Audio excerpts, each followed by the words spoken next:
Hello বন্ধুরা, শুভ সন্ধ্যা। কেমন আছো? আজকে আমরা বিয়ে বাড়ি যাব। কোথায় যাবো?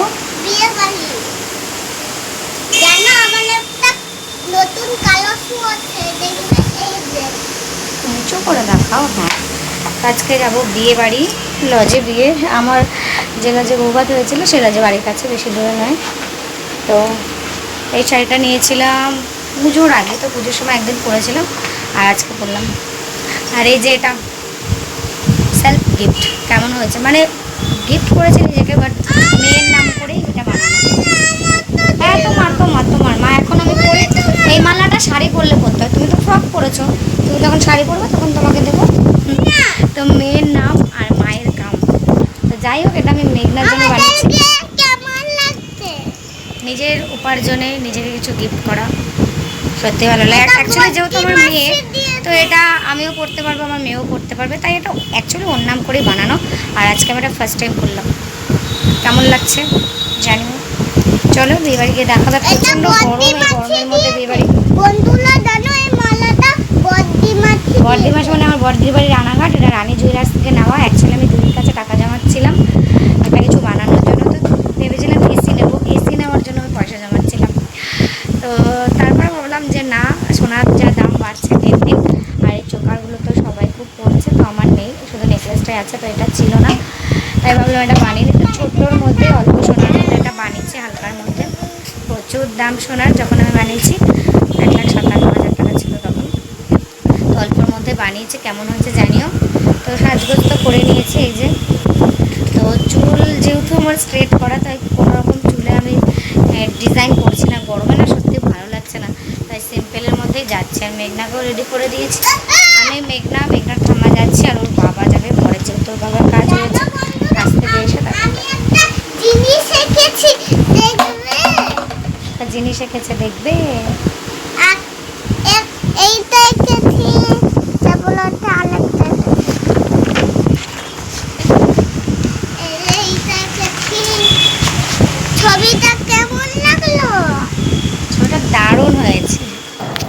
যেহেতু বাড়ির কাছে বিয়ে বাড়িটা মানে লজটা, তাই আমরা হেঁটে হেঁটে গুটি গুটি পায়ে 3 জন চলে এসেছি।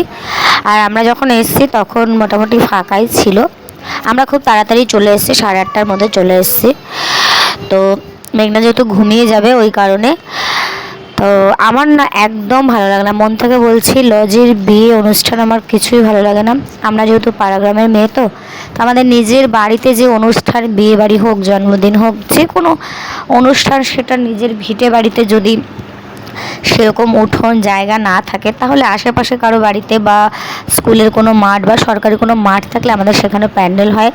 আর সেই যে আনন্দ বক্স বাজিয়ে নাচানাচি করা, সেই জিনিসটা কিন্তু শহরের লজে কিন্তু সেটা হয় না। আমার একদমই ভালো লাগে না সত্যি কথা বলতে।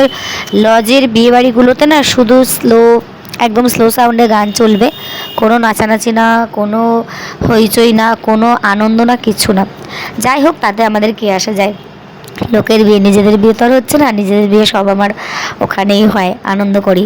যাই হোক, তো এটা হচ্ছে পকোড়া খেয়েছিলাম। হ্যাঁ, তো আমরা চলে এসেছি ওপরে, যেখানে বউকে বসানো হয়। তো আমরা ফার্স্টে একটু কফি খেয়ে নিলাম। আর এই যে হচ্ছে গিয়ে নতুন বউ আর বর, আজকে হচ্ছে রিসেপশন পার্টি। তো এখানে আমার শাশুড়ি মার ফ্রেন্ডের ভাইয়ের বিয়ে হচ্ছে।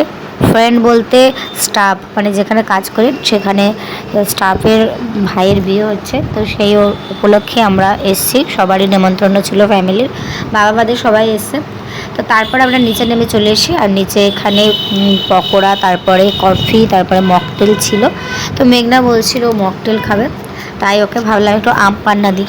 আর আমারও কিছু ভালো লাগছিল না, তাই আমি ভাবলাম যে আমিও একটু আম পান্নাই খাবো, অন্য কিছু আর নিলাম না। তো এখানে চিকেন পকোড়া নিয়ে নিয়েছি, আর নিয়েছি আম পান্না। তো আমরা দুজন খেয়ে নিলাম। খাওয়ার পরে আমরা ওর বাবার জন্য ওয়েট করছি। তারপরেও আরও একবার কফি খেয়েছিলাম, যেহেতু ওর বাবার ডিউটিটা ছুটি হয় 10:30টার দিকে। তো কাল যেহেতু শনিবার, আর শনিবারে একটু তাড়াতাড়ি, আগের দিন একটু তাড়াতাড়ি ছুটি হয়ে যায়, মানে শুক্রবারে। তাই ও এসে বাড়িতে এসে স্নান টান করে রেডি হয়ে তারপরে এসছে। তো খাওয়া দাওয়ার ভিডিও করতে আমার প্রচণ্ড মানে খারাপ লাগে, লজ্জা লাগে, তাই মেনু কার্ডটা তোমাদের দেখিয়ে দিলাম। আর মেঘনা এখন মোটামুটি বানান করে পড়তে পারে, তাই ও আঙুল দিয়ে আইসক্রিমটাই দেখাচ্ছিল, মানে আইসক্রিম বানানটা যেই দেখেছে আইসক্রিম দেবে ভীষণ খুশি। যাই হোক, আজকের ব্লগটা ছোট্টর মধ্যে তোমাদের সাথে শেয়ার করলাম। কেমন লাগলো ব্লগটা জানিও। বেশি বড় ভিডিও করতে পারিনি কারণ ওইখানে মেঘনা। একটা গোপাল আছে কাগজ। হ্যাঁ, তো চলো, গুড নাইট, টাটা, দেখাবে না।